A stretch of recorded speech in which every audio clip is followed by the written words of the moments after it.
Equity mutual fund long term के लिए बहुत अच्छा है, निवेश करो, यह हर कोई आके बताता है। मगर जिगर भाई, ये कोई नहीं बताता है कि म्यूचुअल फंड में निवेश करने के बाद, इक्विटी फंड में निवेश करने के बाद पैसा विड्रॉ कब करना चाहिए। दोस्तों, यह सवाल मुझे कई बार, कई मेरे सेमिनार में लोग मुझे पूछते हैं कि सर यह भी बता दो कि पैसा इन्वेस्ट तो कब करना है, कैसे करना है, सिखा दिया, बट पैसा विड्रॉ कैसे और कब करना है। सो नमस्कार, मैं जिगर पारेख आपका स्वागत करता हूं एक नए वीडियो में। और आज इस वीडियो में हम डिस्कस करेंगे कि इक्विटी म्यूचुअल फंड में निवेश करने के बाद वहां से पैसा विड्रॉ कब करना चाहिए, पैसा विड्रॉ करने का राइट टाइम क्या होना चाहिए, राइट स्ट्रेटेजी क्या होना चाहिए। सो दोस्तों, आगे बातें करें उससे पहले अगर आपने अब तक मेरा चैनल सब्सक्राइब नहीं किया है तो सब्सक्राइब का बटन दबा दीजिए और बेल आइकॉन को प्रेस कर दीजिए ताकि आपको मेरे नए वीडियो के नोटिफिकेशंस रेगुलरली मिलते रहे। सो दोस्तों, तीन अलग अलग सिचुएशन है जहां पे आपको अपना पैसा विड्रॉ करना चाहिए। तीन अलग अलग सिचुएशन, तीन अलग अलग रूल मैं फॉलो करता हूं अपने पोर्टफोलियो में पैसा विड्रॉ करने के लिए। ये तीन गोल्डन रूल मैं आज आपको इस वीडियो में सिखाने वाला हूं। Rule number one, always invest with a specific goal in mind. जब भी निवेश करना है तो स्पेसिफिक गोल और टारगेट के साथ निवेश करो, और जब भी वो टारगेट अचीव हो जाता है विड्रॉ कर लो। बहुत आसान है, आपको लगेगा बहुत आसान है, बट इतना आसान नहीं है। Let me explain you. मान लीजिए कि आपने अपनी बच्ची की शादी के लिए पैसा जमा करना चालू किया एसआईपी के माध्यम से या तो लमसम इन्वेस्टमेंट के माध्यम से इक्विटी फंड में।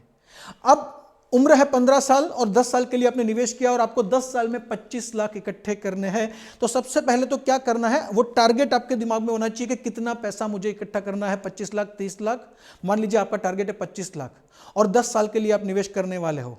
अगर वो गोल 7वें या 8वें साल में अचीव हो जाता है, अगर 7वें या 8वें साल में अचीव हो जाता है, यानी कि 25 लाख जमा हो जाता है, फंड वैल्यू हो जाता है, आपने सोचा था उससे पहले, आपने सोचा था कि 12% रिटर्न आएगा, 10 साल में हो जाएगा, और उसकी जगह पे रिटर्न आ गया 15% और 7वें या 8वें साल में आपका गोल अचीव हो गया, तो उस टाइम पे आपको उस पैसे को वहां से विड्रॉ कर लेना चाहिए या तो स्विच कर लेना चाहिए लिक्विड म्यूचुअल फंड में।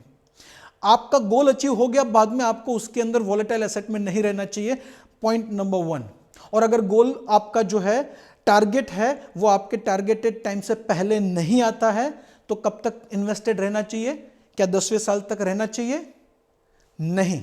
इसका आंसर है रूल नंबर 2 में। रूल नंबर 2, एक तो मैंने आपको कहा कि आपका टारगेट अचीव हो गया तो आप पैसा विड्रॉ कर लो, बाद में वेट मत करो, बाद में 2 साल अगर बाकी है उस पर्टिकुलर फाइनेंशियल गोल के लिए खर्चा करने के लिए, उसको सेफ इन्वेस्टमेंट में, लिक्विड फंड में रहने दो। रूल नंबर 2, मान लीजिए कि आपका टारगेट अर्ली अचीव नहीं होता है, मान लीजिए कि आपका टारगेट अर्ली अचीव नहीं होता है तो कब तक वेट करना है? एंड तक, 25वें साल तक, जब तक बिटिया की शादी हो उसके अगले दिन तक?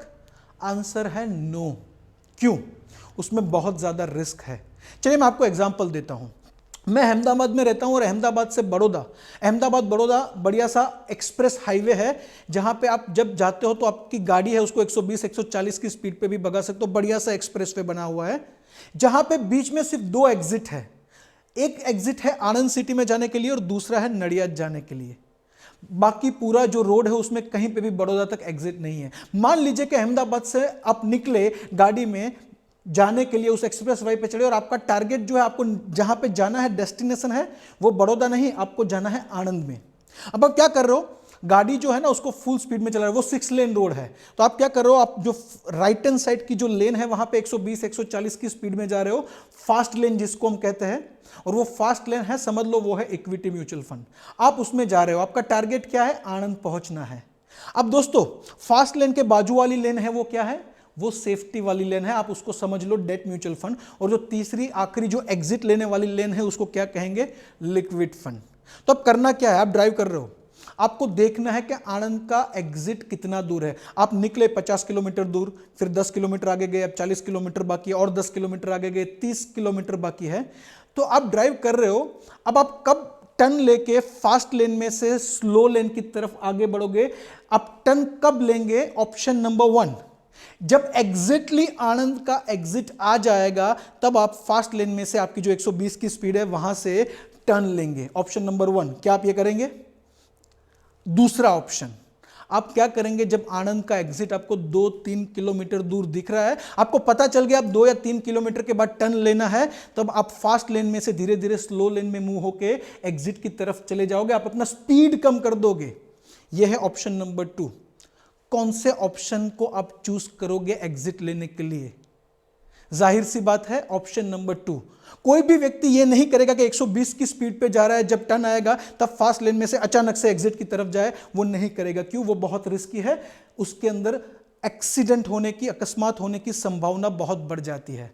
बट 2-3 किलोमीटर पहले आप धीरे से, ध्यान से अपना गाड़ी का स्पीड कम कर दो, धीरे धीरे लेफ्ट हैंड साइड जाते रहो, आप मिडल लेन में आ जाओ, बाद में एग्जिट लेन में आ जाओ, तो आप सेफ रहोगे और सेफ्टी के साथ अपने डेस्टिनेशन तक पहुंच पाओगे। दोस्तों सेम चीज आपको करनी है। आनंद यानी कि आपका टारगेटेड अमाउंट, आपका टारगेटेड फाइनेंशियल गोल।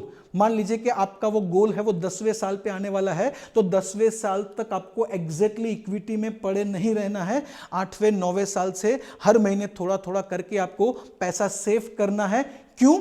कहीं ऐसा ना हो जाए कि जिस दिन पैसे की जरूरत है उस दिन तक वेट किया और उसी टाइम पे मार्केट में बड़ा करेक्शन आ गया और आपका पैसा जो ग्रो हुआ था वो वापस नीचे आ गया।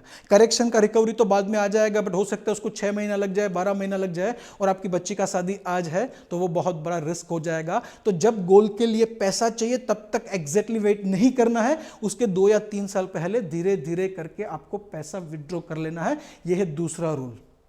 अब तीसरा और आखिरी रूल, तीसरा और जो आखिरी रूल है, राइट, उसके लिए मैं आपको सर जॉन टेम्पल्टन है उनका बुल मार्केट और बेयर मार्केट का डेफिनेशन समझा रहा हूं। देखिए आपकी स्क्रीन पे भी आपको दिख रहा है।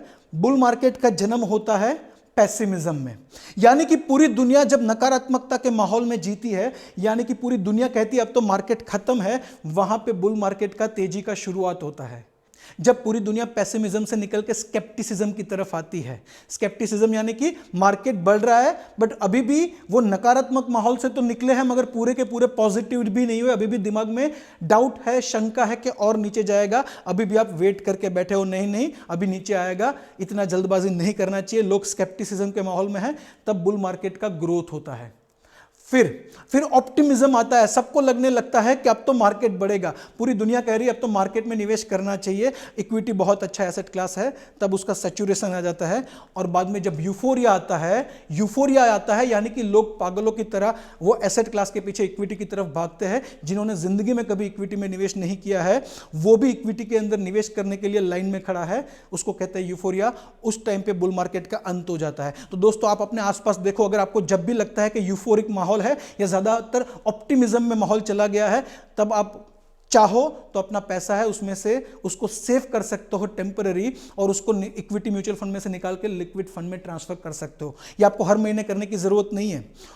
मैं यूफोरिया की बात करूं और पेसिमिज्म की बात करूं तो 10 साल में 2 या 3 या 4 बार ऐसे मौके मिलते हैं जब आपको एग्जैक्टली पता है कि ये यूफोरिया है और ये एक्सट्रीम पेसिमिज्म है। तो उस टाइम पे जब आपको लगे कि ये एक्सट्रीम यूफोरिया है, हर कोई व्यक्ति जो मार्केट के बारे में कभी सोचा नहीं था वो भी मार्केट की बात कर रहा है, उस टाइम पे निकलना चाहिए। ये तो मैंने आपको एक एग्जांपल दिया कि आसपास का माहौल देख के आप एग्जिट करो, बट आपको अगर टेक्निकली देखना है तो आपको क्या देखना चाहिए? मार्केट का पी रेशियो है, मार्केट का पीबी रेशियो है, market cap to GDP ratio है। ये सारे रेशियो के बारे में किसी और वीडियो में कभी बात करेंगे, बट ये सारे रेशियोज भी आप ट्रैक कर सकते हो टू चेक कि मार्केट महंगा है कि सस्ता।